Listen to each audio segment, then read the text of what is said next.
What's going on, everybody? Welcome back to the most important NYCFC talk show. You guys are hanging with the Dudes in Blue. It's episode number 103. Thank you guys so much for joining us on this Monday evening. I'm your host, Joe Amato. Over here is Antonino, and we're joined by the Cooligans. Alexis, Christian, welcome to Dudes in Blue, boys. What's up, guys? Thanks for finally having us on, man. I'm a huge fan of the Dudes in Blue. Likewise. Yeah, this is awesome. Likewise. Dude, what's going on, man? Nothing. I'm super excited. Yeah. No, it's good. I thought you were talking to me. See, this is the problem we always have. It's 45 seconds in, Alexis. Can we... For the love, and we just lost everybody. Hey, guys, thanks so much for joining us tonight. Real quick, saying hello to Henry, saying hello to Jorge, Ronald, and Coco. What is going on, everybody? Start letting us know where you're listening or watching from, and let's see what's going on. We got Andre saying Los Caballeros en Azul, like always, making lunes great again. I love it.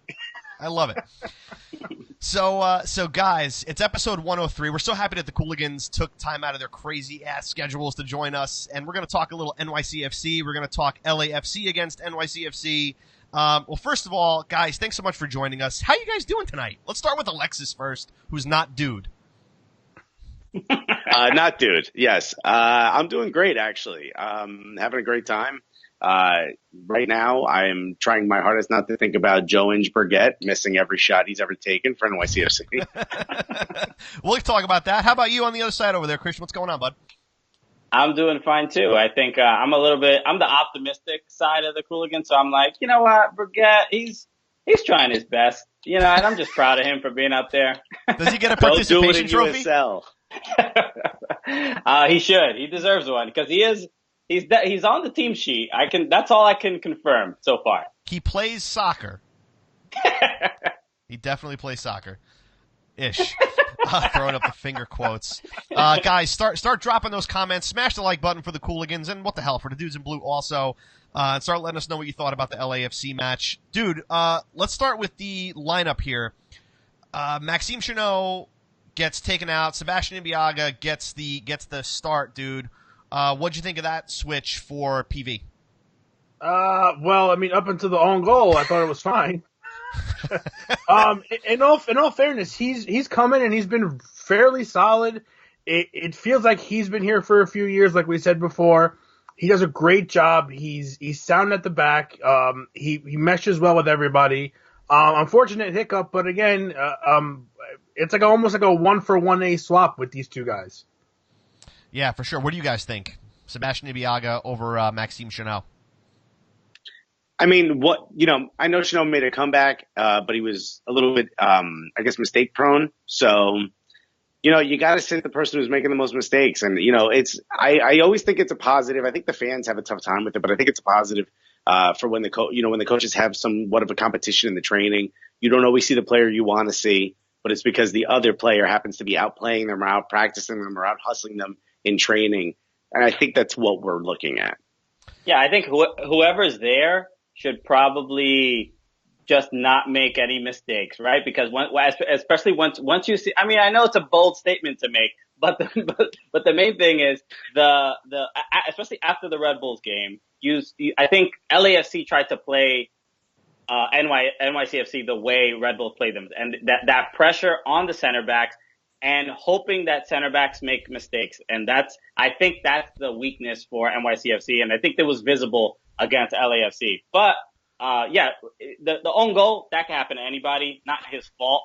But the choices that he made sometimes, as far as getting around the pressure, that was what I was more concerned with. I think Chanot is better at that, even though he made a bunch of mistakes against the Red Bulls as well. Yeah, for sure.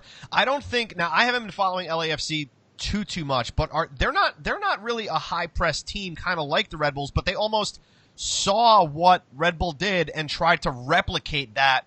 I'm going to throw this question out there. Do you think that's why we came away with the result? Because LA almost didn't play their game? No, we came out with the result because the back line actually played pretty well versus whatever the heck they were doing in the Red Bull game. But I think one of the things that we're seeing now, I mean, we can't even call that soccer. One guy had skates on. I don't know what was happening out there. But what we're seeing is the way you beat or at least get points or score goals against NYCFC is to send a goon after Maxi Morales. And that is exposing Ring to have to do more work, which just opens up the back line. And that back line is just not built to play. I know they're playing better than they played last year. And being exposed. And it's just not good. Maxi Morales can't do anything out there. Yeah, when he's it's obvious that the play is always going to go through Maxi, and when you shut him down, the offense kind of gets shut down. I want to kind of throw this one out there to everybody here, kind of jumping up to the forwards here.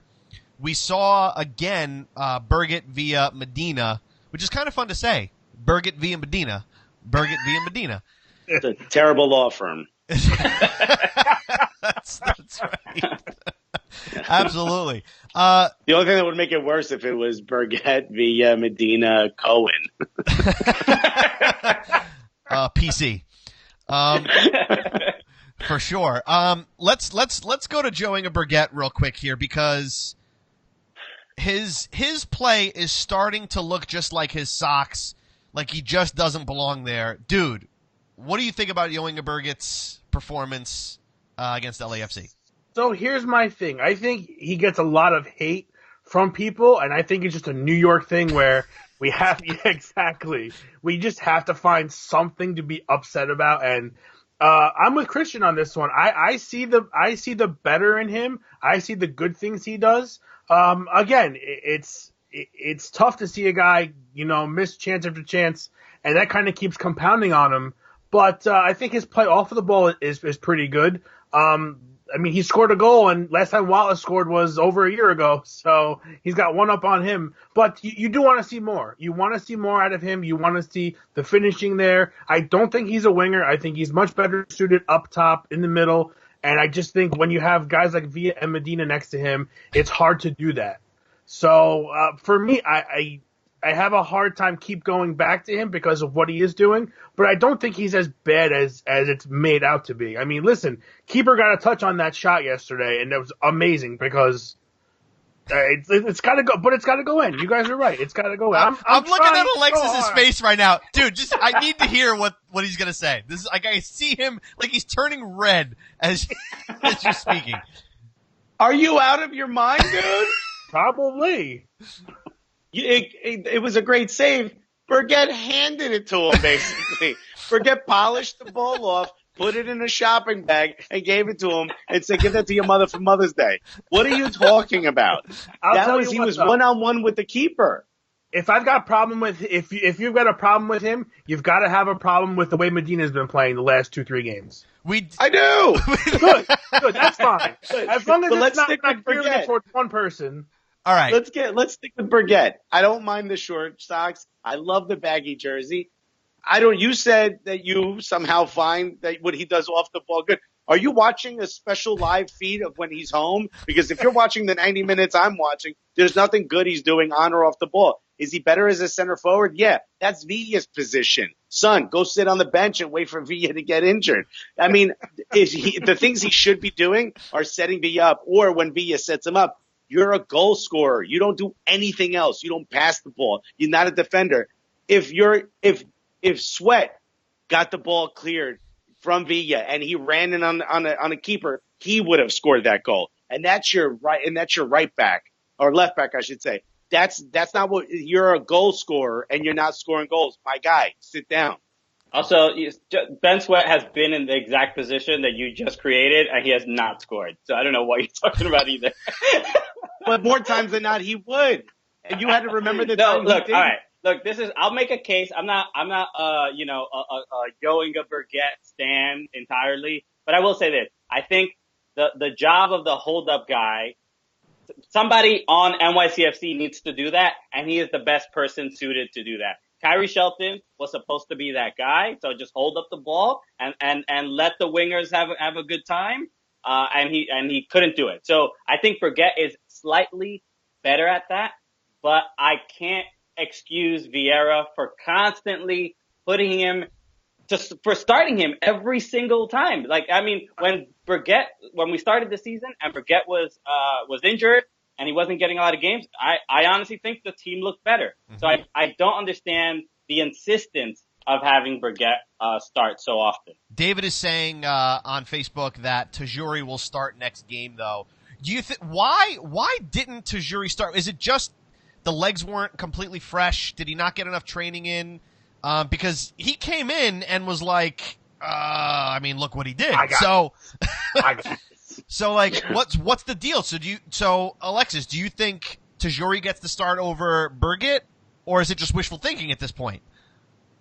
I think he should get to drive Burgett's car whenever he wants to. Not only does he get to start, he gets to eat that man's lunch. He gets to sleep in that man's bed whenever he wants. That's my soap now in his shower. I mean, Tajuri Shradi is very clearly someone not only built for this team, but is so dangerous when he's out there that he makes the rest of the team better. And the few times that I saw Maxi Morales have space in the last few games, it's been previously before Shradi was injured, and now when Shradi came out. He makes everyone else better because it gives everyone else more space because you have to focus on him.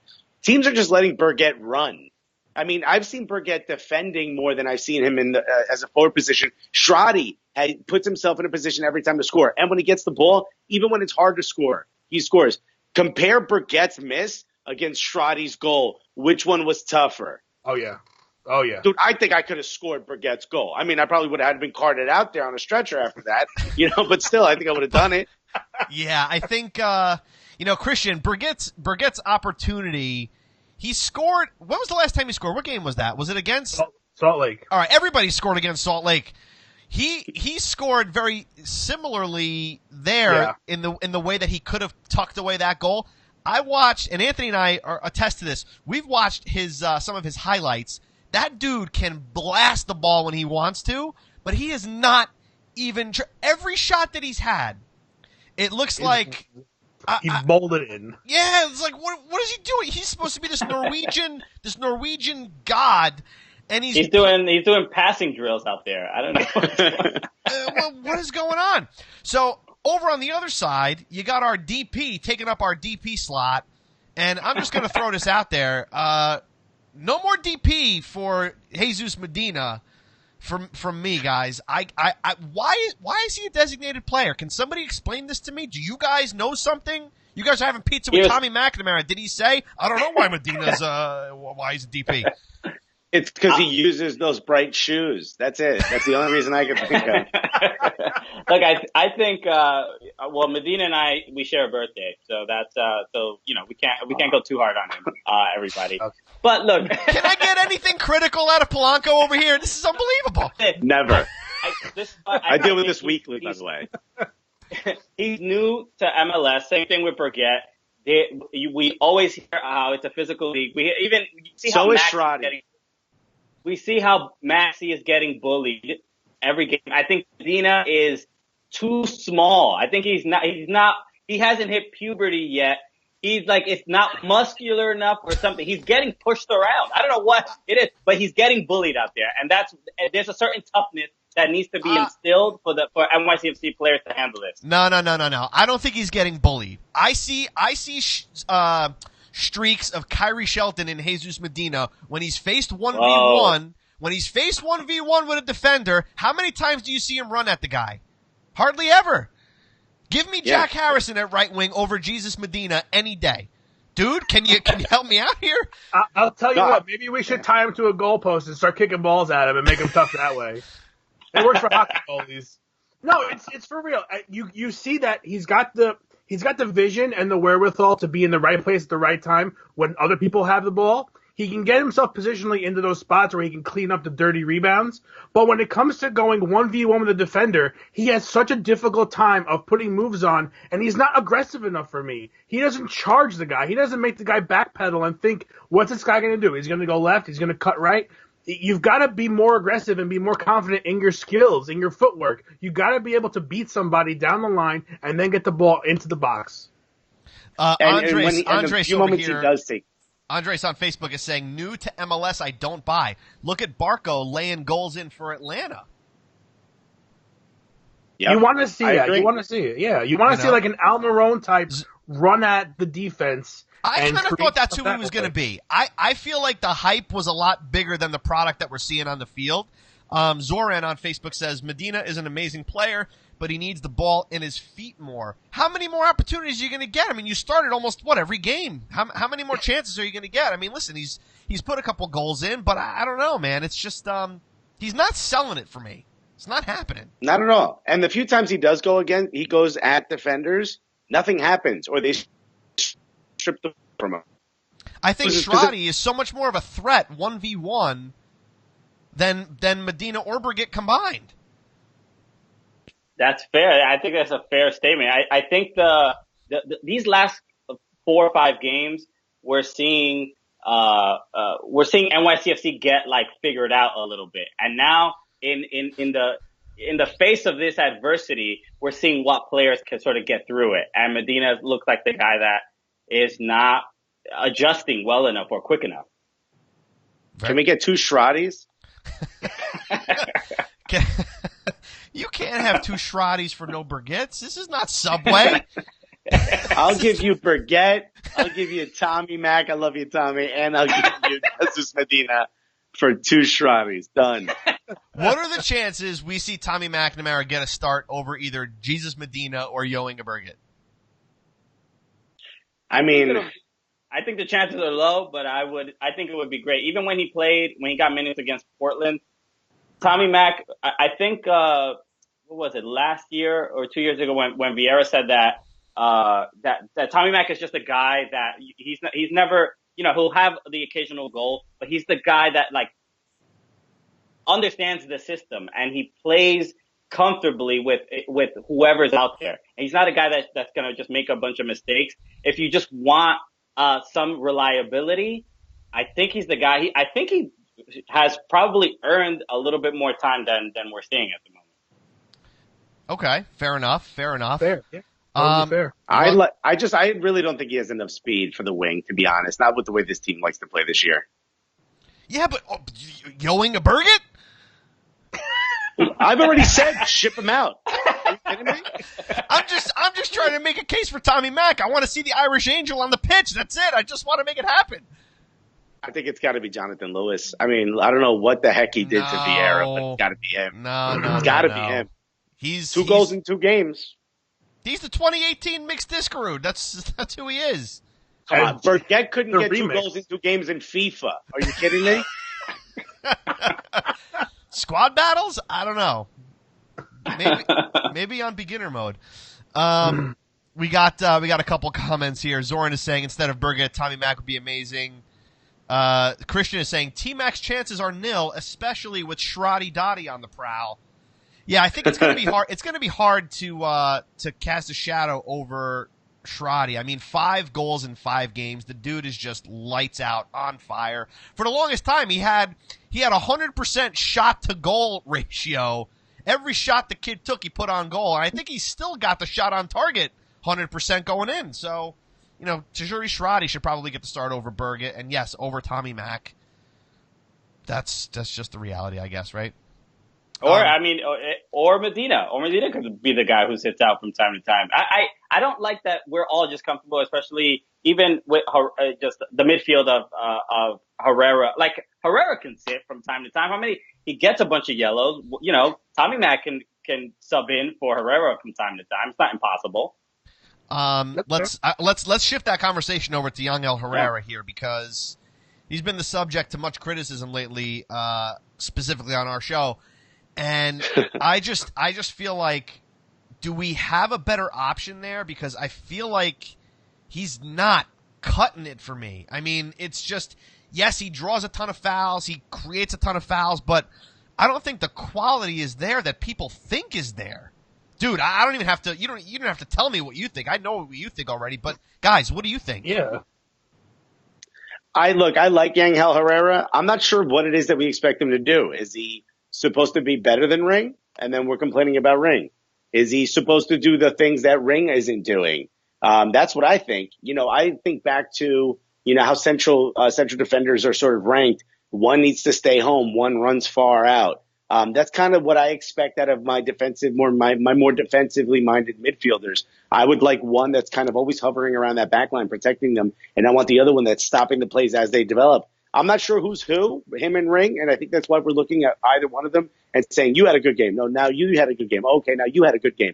I think if we had one that was more sort of mobile and ran off and one stayed home a bit more, it would be a little bit easier to rank them. But I don't think Yangel does anything that warrants him getting off, getting out of the 18 or certainly out of the first 11, other than he draws in some really ridiculous fouls every once in a while. Christian is saying, is it just me, or is every single Herrera shot, or is every single shot Herrera takes go straight at the keeper? We've seen that pretty much lately. But to this Christian down below me on this side, do you have give us your thoughts on Herrera, man? Because I this is a tough one. I think Ring and Herrera are basically the same guy. I don't know where Alexis went. Alexis just left. You're not supposed to just leave. I'm back. He was like, I didn't like the way Joe directly went over to Christian after my answer. I'm out. My headphones are dying. So look, I think Ring and Herrera are kind of the same guy. They play very similarly. Herrera is supposed to be the more offensive-minded player. But for this season, different from last year, I think he's playing a little, maybe Vieira has him in a different sort of style or whatever, but he seems to be playing way more defensive and not really connecting the midfield with the forwards like they should be. I feel like Ring does that a little bit better. Herrera should be a better passer, and he is not, right? So in my mind, I'm like, put in Tommy Mack. He's not going to be flashy. He's not going to do anything crazy. He's going to be reliable.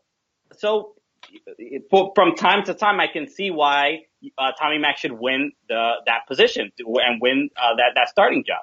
But Tommy's not defensive at all, though. That's why we got Ring. Ring. I'm comfy with Ring. He's a powerhouse. You saw what it was like when he was doing it on his own, though. He can't do it all on his own.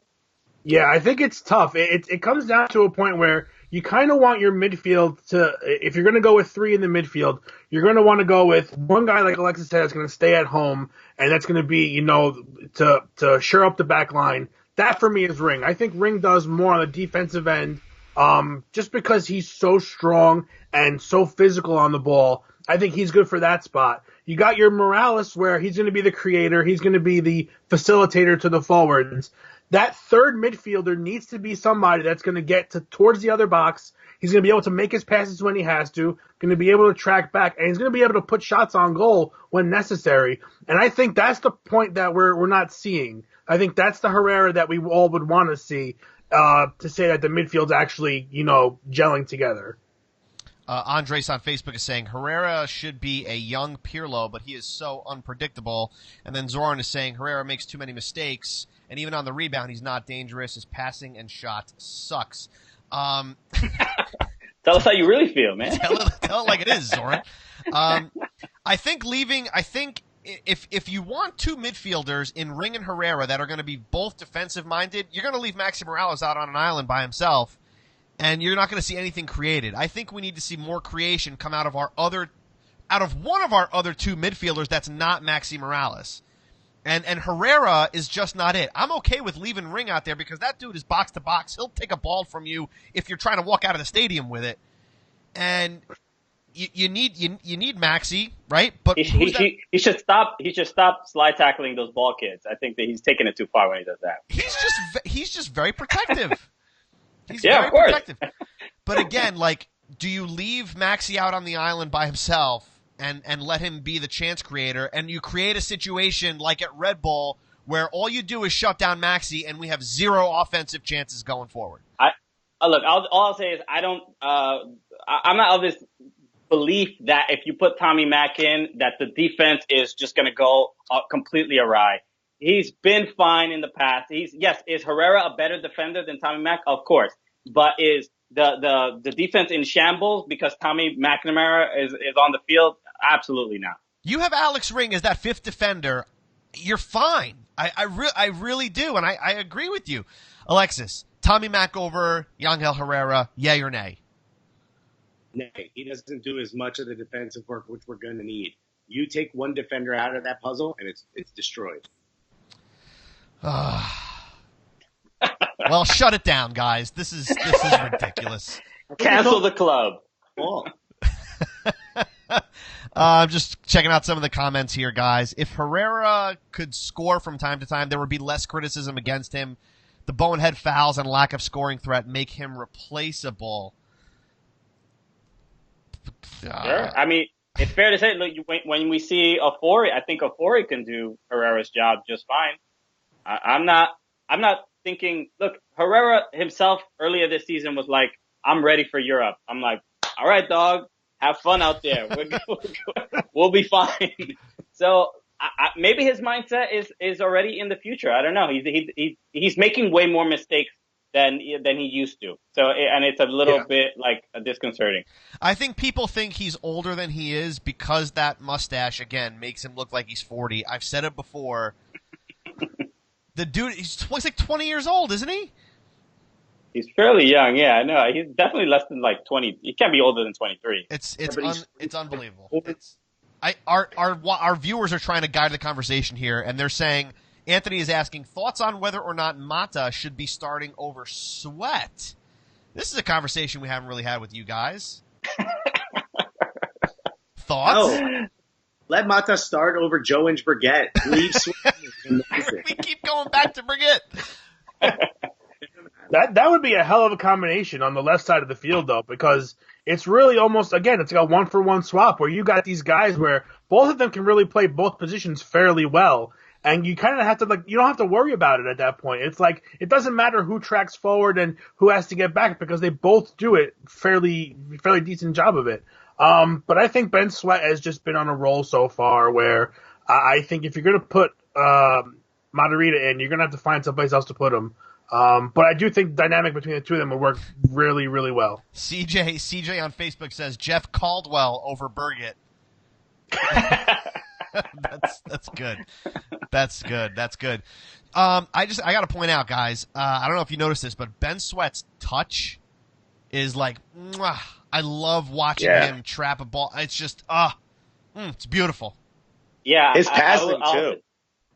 I think Ben Sweat is compared to Matarrita, defensively, I'm more worried about Matarrita. I'm not super comfortable with his defending, and Sweat is good on both ends, man. I mean, how many crosses does he make? I mean, he's not the fastest guy in the world, but he always seems to find a way to make space and get across. Good crosses. He gets about 2-3 great crosses per game that if anybody can just get a head on or foot on, it'll be a great chance. He had one against LA with put it right on Villa's head, just couldn't redirect it. I mean, like that left foot of his he's thrown in some sweet sweaty balls. Isn't it insane that at one point we were talking about Matarrita might be looked at by Barcelona, and now he's not good enough to start over Tampa Bay Rowdies Ben Sweat? Listen, but this is the culture that Patrick Vieira creates. He creates competition within his team, and he fields the best players except Brigette, and it works. It works. And in this Wallace. Case. And Wallace. Poor Rodney Wallace. He had that one. I mean, goal. look, this the two guys that are going to the World Cup. Yeah. Let him go. Let him go. You got the preliminary list. Are you that upset about who we're going to miss if for some reason Costa Rica decides to get out of the group stage? Are we that upset? No. In fact, I have a petition. If you guys want to sign it, it's to get Joe and Brigette on the Costa Rican team. We can make that happen, guys. We can totally make that happen.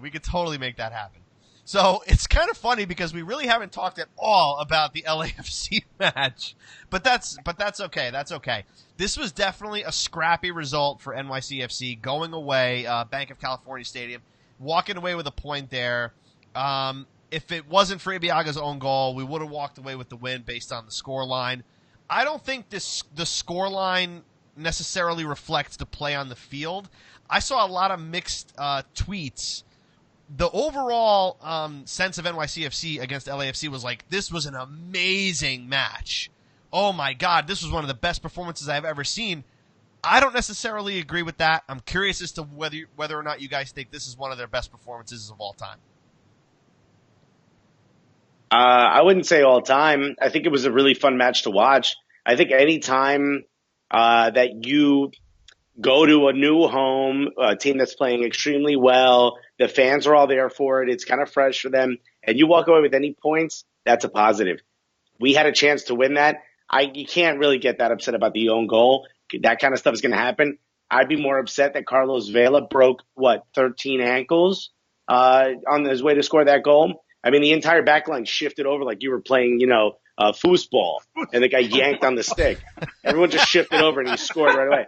That was embarrassing. The own goal is going to happen. I mean, frankly, I think if you're NYCFC, next time you go there, you try to kill the Falcon, all right? Show him what's up. You know what I mean? Hit the Falcon with a ball, David Villa, and then you score and you take 3 points home. LA is no stranger to killing innocent birds.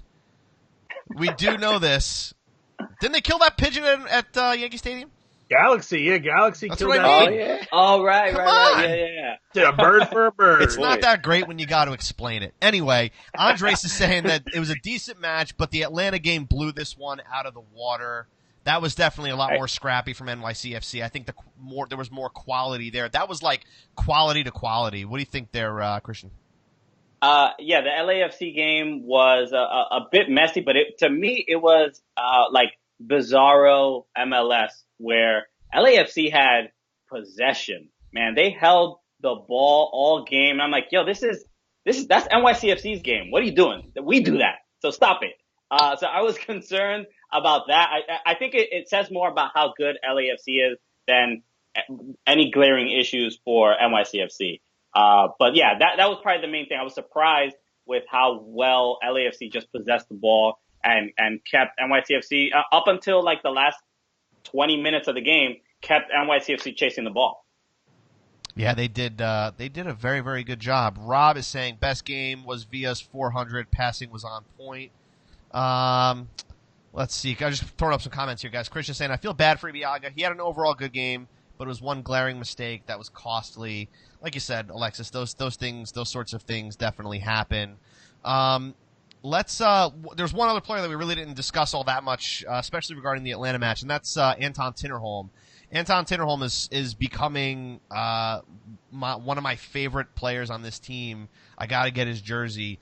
Dude, the guy was literally like writhing in pain for the last like 15 minutes of the match, and he muscled through it incredibly. I think they took the defibrillator out and hit him with it twice so he can get back on the field. He was all over the place, and I mean, you get the cramps and things like that. But look, he was involved in both goals. Does a great job of getting forward. He knows when to foul. He's very aggressive on the ball. You can see him. He's always got his arms up, and he's always, hitting people from behind, which is always fun when you're playing soccer.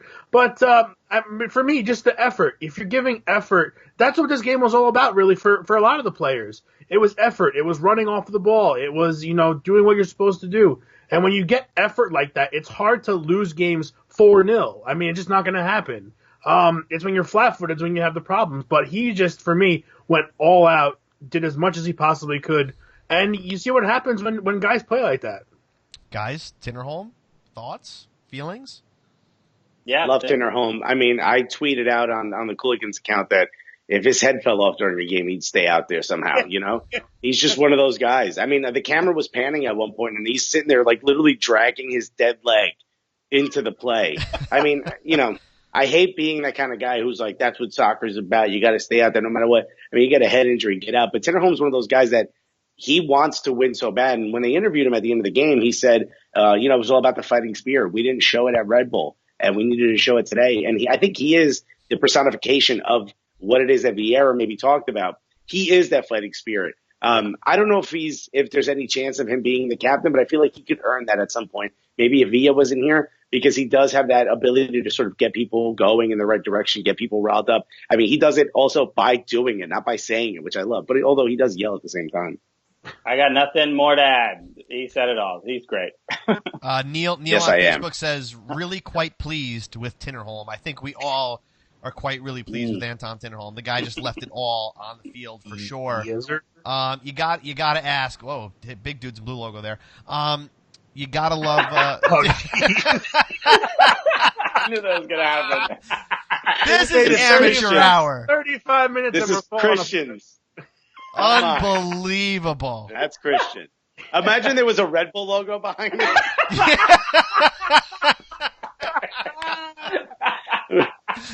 I got a Felipe poster back there. Cut the feed. Cut the feed. Yeah. Oh man, that's really funny. Guys, we're at the point of the show where we start asking people to comment. We're gonna let you fix that blanket. What, I can't be able to do it. He's gonna leave it. I'd rather Christian's Cosmos green background there than NYCFC dropping. Anyway, guys in the comment threads, start leaving your comments for due to the match. We want to know. Logo behind them. What's that? I said someone photoshopped Christian with a NYCFC logo background, so I don't feel so bad. That's right. That's really funny. That's great. It was funny. One of the first episodes we did, I had the NYCFC blanket behind me hanging up, and literally right as I hit finish, like as the live show ended, the thing just came down. It was like perfect. Because you saw throughout the show, it kept dropping a little bit, more and more and more. Everybody keeps we got mixed feelings here on due to the match, guys. We got Tajuri sauce coming in hot. We got the sauce. We got Tinnerholm. It's pretty much a toss up here between Tinnerholm and Tajuri. Let's start with Alexis. Come on, who is it, or is it somebody else in your mind? No, I'm actually. As much as I love Tinnerholm, I'm going to give it to Tajuri because I want to push Vieira in the direction of starting him over. Take a big guess. Sean Johnson. Yeah. So you're going Shradi. What about you, Christian? It was a weird game. I guess I'm gonna have to say Shradi as well, only because he injected some life in a team that I think if we would have lost 2-1, it would have felt. I mean, it would have felt like just a continuation of the loss against the Red Bulls, and just having him there, and not only did he score a goal, but that was not an easy goal by any means. So tight angle. Yeah, he has to get it due to the match, dude. I'm gonna be that guy. I just the effort. I'm don't get me wrong, Tajuri Shradi, great. The goal was awesome, needed to happen, a really difficult thing to do. But for me, I think if you look at the full 90 minutes, I'm going to give it to Tinnerholm. I mean, just involved with both of those plays, making things happen out of nothing. Again, it's a ricochet, it's a deflection. But if that initial shot or that pass is not taken, the play really doesn't develop, doesn't unfold. So for me, just the 90 minutes of effort, the solid work, I want to give it to Tinnerholm. Interesting. I think I'm going to try to be I guess not really the tiebreaker because there's no tie, but I'm so torn between Tinnerholm and Shradi just because of the effort that Tinnerholm left on the field, the involvement in the goals, and just him giving his 140%. But that being said, when it comes to impact being made on the match in the amount of time that it was made, Tajuri took it home for me. I mean, he came on. I was telling Anthony before we got on. I was texting Anthony Merced. He's our writer for Dudes in Blue, and I was saying we need Shradi. And this was probably at when the hell was it? Probably like the 55th minute. And sure enough, he comes on and levels the game. I mean that seals the point for us. This is not a defense. This is not defense that secured the point for us. That was really Tajuri that secured it. If LA took their chances better, they should have had our number. The amount of offensive chances that they had, I don't think our defense was the hero in this match. I think Tajuri Shradi was. So, can we throw Tajuri Shradi here? I think he's got it. All right, Lauren, if you're watching, update the Google Doc. Izzy Tajuri Shradi gets due to the match for episode 103. Well deserved, I think, right? Yeah. Hard to argue that. Yeah. So, does he get the start over Birgit is the question against Is it Colorado on Saturday? Colorado. Yeah. The only way Burgett starts is if, or the only way he helps NYCFC is if he starts for Colorado. Somebody give him a Colorado jersey. I think the transfer window is closed at the moment. It might be a little challenging. Just dress him. Just dress him in a kit. Nobody will notice. Looks like a mountain man already. It's fine. You know? Nobody will notice it. Get him a nice double XL Colorado jersey, like baggy. We're at like a 90. Yeah, it was interesting. Definitely a good for them to take away the point from LAFC. I think Saturday needs to be another one of those RSL, FC Dallas dominating matches. We're back at home. We've been away for a couple of weeks technically, and this has got to be one of those dominating matches, guys. What's your outlook on what's happening this weekend? Just embarrassed, like usually. That's what I'm expecting. I think it's just we need a continuation of what we've done. Doesn't matter who we're playing. I think what you have to do is you continue to play the game that you played those first few games of the season where you were unstoppable, and you'll be back to where you were. So take Villa out of the lineup, put Yoing Berget up top, and put him in the concession stand. Put Scotty up front. I don't trust that guy with my hot dog. I don't trust him. Yeah. There'll be hair in your hot dog. He'll be like right here. Like, you want mustard with this? it's like his beard's covered in mustard. Like, can you wear a hairnet down here for the love of God? Oh my God, it's horrible. Absolutely horrible. Yeah, Burgett's beard needs a do-rag. I think it's what he needs. You ever think that's probably why he's so bad with the ball at his feet? Because he can't see the ball because the beard's in the way? I'll shave him. I'll shave him for free. I'm telling you. Hashtag shave Burgett. I got more of a problem with the socks than I do with the beard, but that's just me. As we get into the socks. as we start to wind down, are you guys superstitious at all? I'm not. I don't know about Alexis. Maybe not. Not really. Maybe not superstitious, but the one thing that worries me about this match is that Colorado has not really won a game in like 5 or 6 games. So that to me is always a team that's very, very hungry and is going to really try to scrap. And considering, they will not scrap even a little bit. They are terrible. Okay.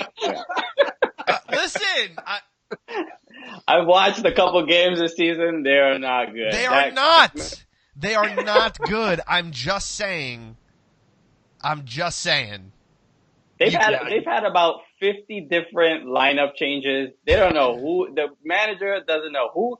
I don't think he even knows these guys' names. It's bad. Number 4, number 6. Come on, buddy.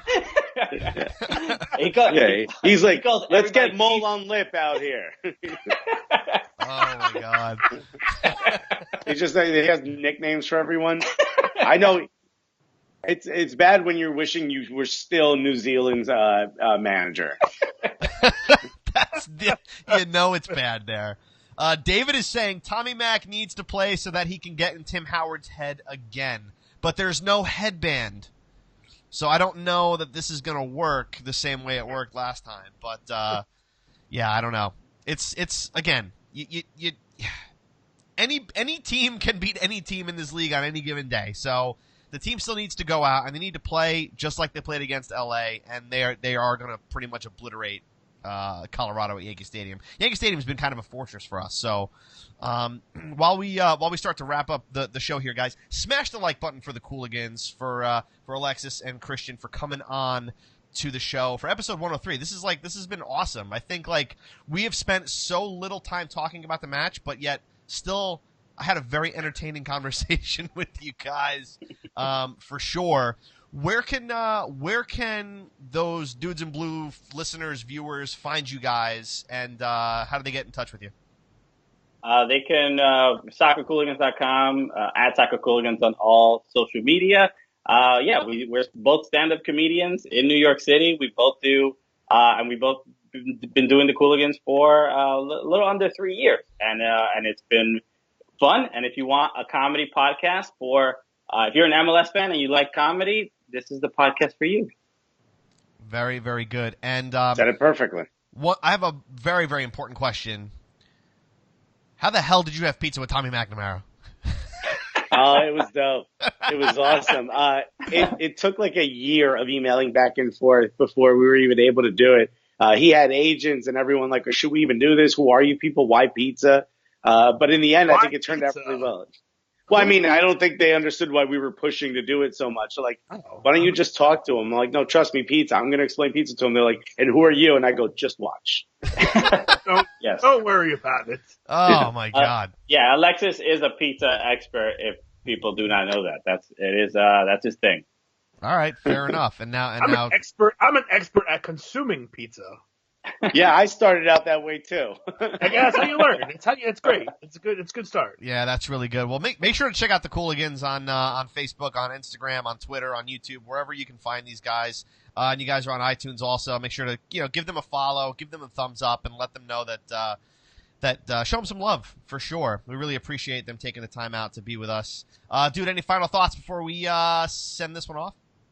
No, I just want to say thank you to the Cooligans. Always been friends of the show. We kind of started at the same time, and meeting up here and there over the years. It's been good conversation, and we finally got the chance to hook up together and bring you guys a show, and it's been a lot of fun. Hopefully we can do it more often, and wish you guys the best. You guys have a great show. I enjoy listening every week. I gave you a 5-star review on iTunes last week, so you're welcome.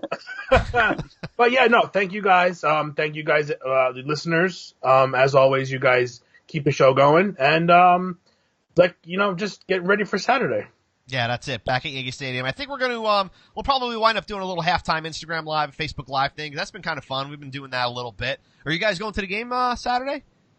Yeah, we'll be there. We'll be there. Yeah, I know. I also, same thing. I'm a huge fan of Dudes in Blue. You guys have a great show, and you guys work so damn hard. We both know how hard it is to do this and do this consistently while still having a life. So it is a big sacrifice, and I appreciate what you guys do. Well, and I will give you guys a shout. It's rare to find team-specific podcasts nearly as entertaining as what you guys do. So continue what you're doing. Awesome. Much appreciated, guys. Much appreciated. Thank you guys so much. Really, that's awesome. Thank you very much. Guys, make sure to follow the Cooligans. Make sure to follow Dudes in Blue, Facebook, Instagram, and Twitter. We will be right here next Monday night because we do make Mondays great again. And 8 p.m. Facebook Live for episode 104 following NYCFC against Colorado. Thank you again to the Cooligans. Make sure to follow these guys. And until next Monday night, guys, stay blue.